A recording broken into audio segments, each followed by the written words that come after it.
Bismillahirrahmanirrahim. Assalamualaikum warahmatullahi wabarakatuh. Anak-anakku kelas 9, pada hari ini kita akan mempelajari materi transformasi geometri yang selanjutnya, yaitu tentang perputaran atau rotasi. Sebelum kita belajar tentang rotasi, coba perhatikan gambar jam berikut ini. Bagaimana pergerakan jarum jamnya? Kemudian perhatikan juga kincir angin berikut ini. Bagaimana pergerakan kincir angin di samping?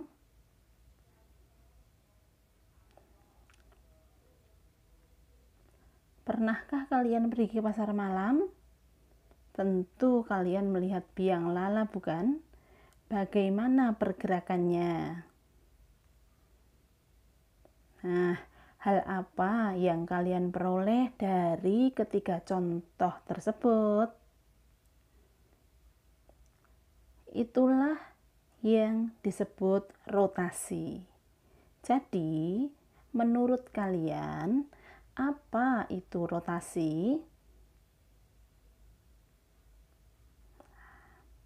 Rotasi atau perputaran adalah transformasi yang memindahkan setiap titik pada bidang ke titik lainnya dengan sudut dan arah tertentu terhadap titik pusat. Arah perputaran atau rotasi dibagi menjadi dua. Arah positif berlawanan dengan arah jarum jam. Nah, sini. Sedangkan arah negatif searah dengan arah jarum jam ke sini.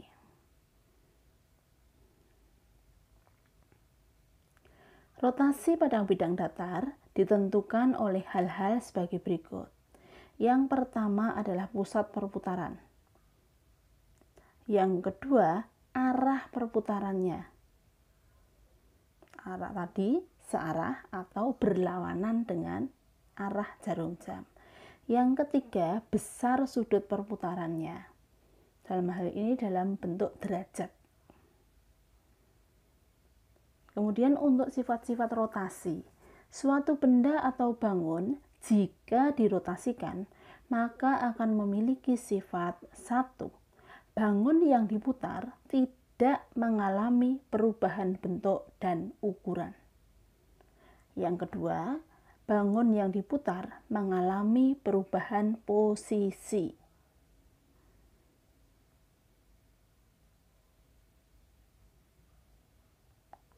Contoh soal.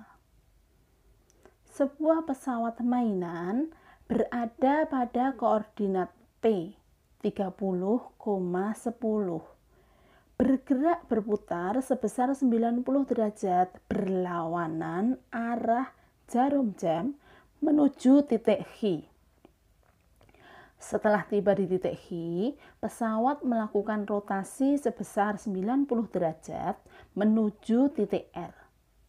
Tunjukkanlah koordinat tujuan pesawat tersebut pada koordinat kartesius. Ingat, koordinat kartesius. Koordinatnya seperti ini. Nah, titik P di sana terletak pada 30,10.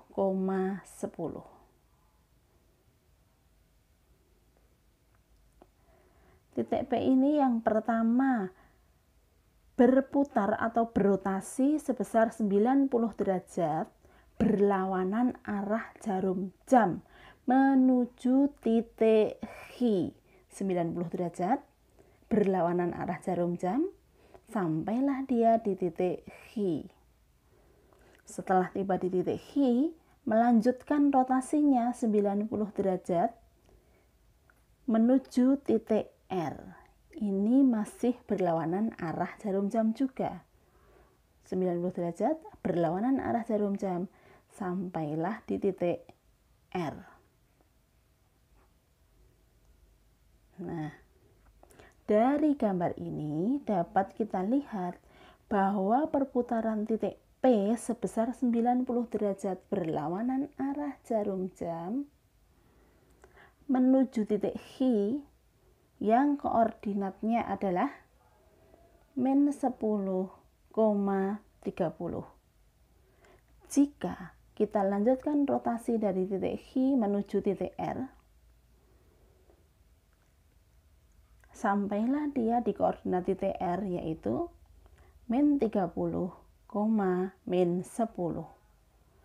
Maka dapat kita tulis bahwa titik P 30,10 dirotasikan terhadap titik pusat O 0,0 sebesar 90 derajat menuju titik H yang koordinatnya negatif 10,30.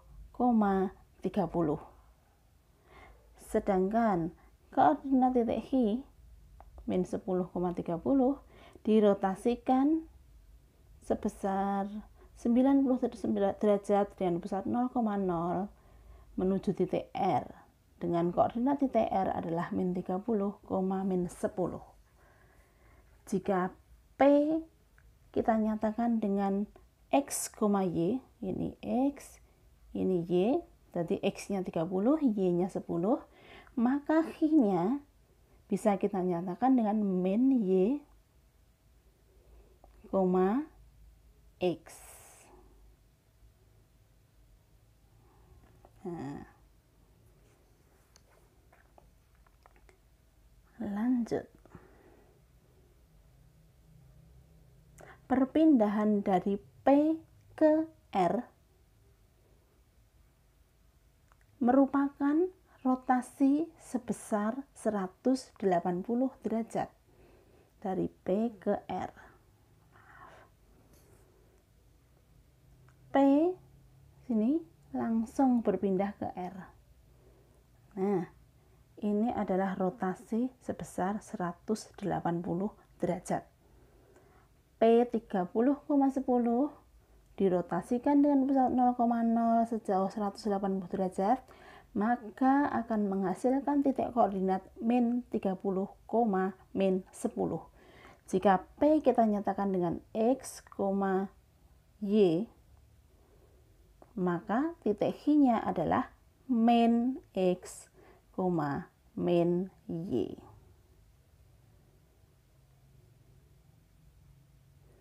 Misalkan pesawat tersebut berputar atau berotasi sejauh negatif 90 derajat, di mana koordinat tujuan pesawat tersebut, kita ingat kembali tadi rotasi yang negatif itu arahnya adalah searah jarum jam. Maka kita rotasikan searah jarum jam dari titik P 90 derajat searah jarum jam.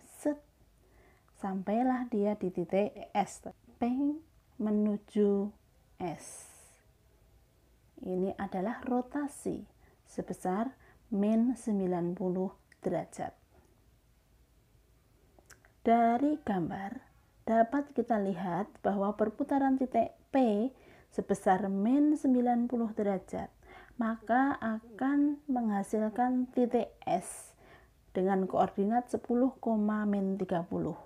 Sehingga dapat ditulis dalam bentuk kalimat matematika P 30,10 dirotasikan dengan pusat 0,0 sejauh min 90 derajat akan menghasilkan titik S dengan koordinat 10, min 30.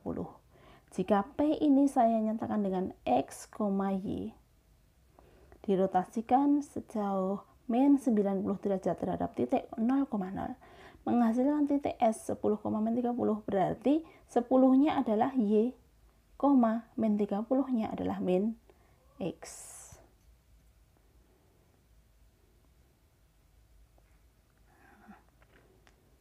Kita lihat ini kalau tadi perputarannya searah jarum jam.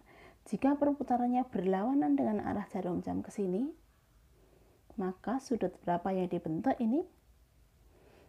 Ternyata sudut yang dibentuk adalah 270 derajat.